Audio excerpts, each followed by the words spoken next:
एक बार की बात है, आचार्य मोहन स्वामी गंगा स्नान करके लौट रहे थे।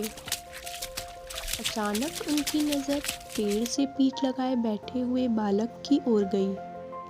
उन्होंने बालक से उसका नाम पूछा। तुम कौन हो? कहाँ रहते हो? बालक ने उत्तर दिया, मेरा नाम विष्णुगुप्त है। मैं संसार में अकेला हूँ। आचार्य ने पूछा, तुम गुजारा कैसे करते हो? बालक ने उत्तर दिया, मैं लकड़ियाँ बीनकर और उन्हें बेचकर गुजारा करता हूँ। आचार्य ने पूछा, तो क्या तुम बिल्कुल नितांत हो? तुम्हारा कोई नहीं? आसमान की ओर इशारा करते हुए बालक ने कहा, नहीं महात्मन, वो मेरे साथ है, आप मेरे साथ हैं। बालक की बात सुनकर आचार्य मोहन स्वामी ने परखा कि बालक की आयु लकड़ी काटने की नहीं है, बल्कि विद्या प्राप्ति की है। यदि इस बालक को उचित शिक्षा मिले तो यह समाज के लिए बहुत उपयोगी होगा। आचार्य बोले, देखो पुत्र, मैं गांव की पाठशाला में अध्यापन का कार्य करता हूँ। मैं भी अकेला हूँ। यह उम्र तुम्हारी विद्या अध्ययन की है। अगर तुम कुछ ज्ञान प्राप्त करना चाहो तो मेरे साथ चलो। ऐसा प्रस्ताव पाकर विष्णुगुप्त का हृदय गदगद हो गया। वह मोहन स्वामी के साथ रहकर उनके विद्यालय में विद्या प्राप्त करने लगा।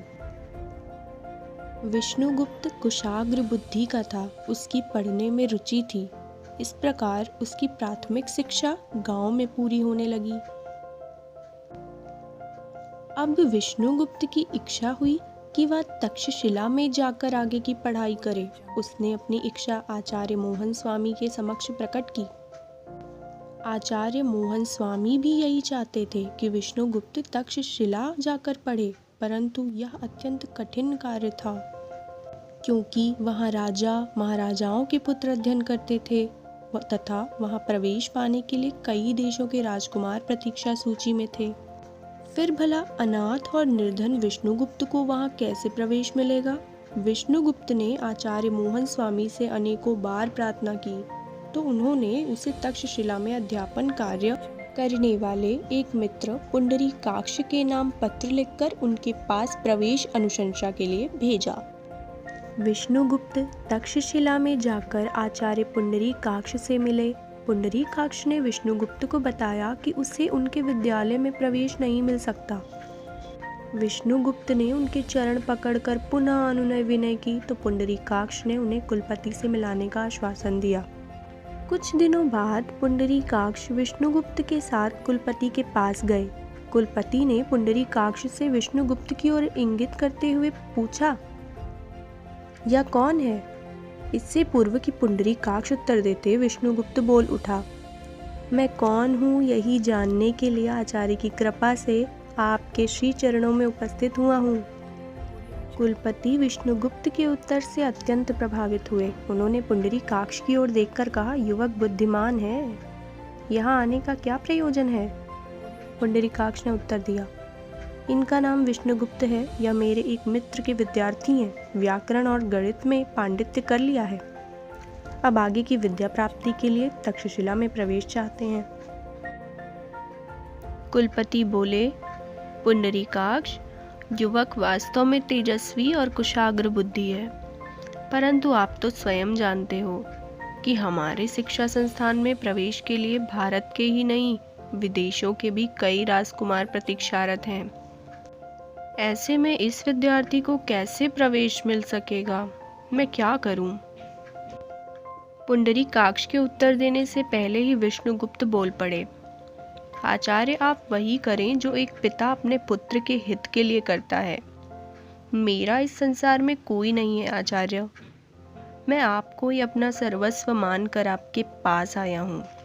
मेरी यह भी इच्छा नहीं है कि मैं राजकुमारों के साथ बैठकर शिक्षा प्राप्त करूं। मैं तो गुरुओं के कंठ से निकली वाणी को कक्षा के द्वार पर बैठकर सुनना चाहता हूँ। आपकी कृपा से और माँ सरस्वती के आशीर्वाद से मेरा जीवन धन्य हो जाएगा। कुलपति बोले, तुम्हारी भावना और सज्जनता ने मेरे हृदय को छू लिया है विष्णुगुप्त। मैं आज से ही तुम्हें विद्यालय में अपने पुत्र के रूप में प्रवेश देता हूँ। ईश्वर तुम्हारी सहायता करे, तुम इस महाविद्यालय के योग्य स्नातक बनकर निकलो, यह मेरा आशीर्वाद है। परंतु आचार्य, मेरे पास शिक्षा शुल्क देने के लिए धन नहीं है। मैं संकल्प करता हूँ कि भविष्य में किसी न किसी रूप में विद्यालय का शुल्क अदा करूँगा। यदि मैं विद्वान बन जाऊँ तो आप मुझे तक्षशिला में पढ़ाने का अवसर प्रदान करें, ताकि मैं उसे ही अपनी शिक्षा शुल्क की अदायगी मान लूँ। इस प्रकार विष्णुगुप्त तक्षशिला में उच्च शिक्षा प्राप्त करने लगे। उन्होंने मन लगाकर अपनी शिक्षा पूर्ण की और बाद में अपनी योग्यता के बल पर तक्षशिला में ही आचार्य पद पर आसीन हो गए। ये थे विष्णुगुप्त या चाणक्य, जिन्होंने अपनी बुद्धि के बल पर राज्य एवं राजा दोनों का निर्माण किया।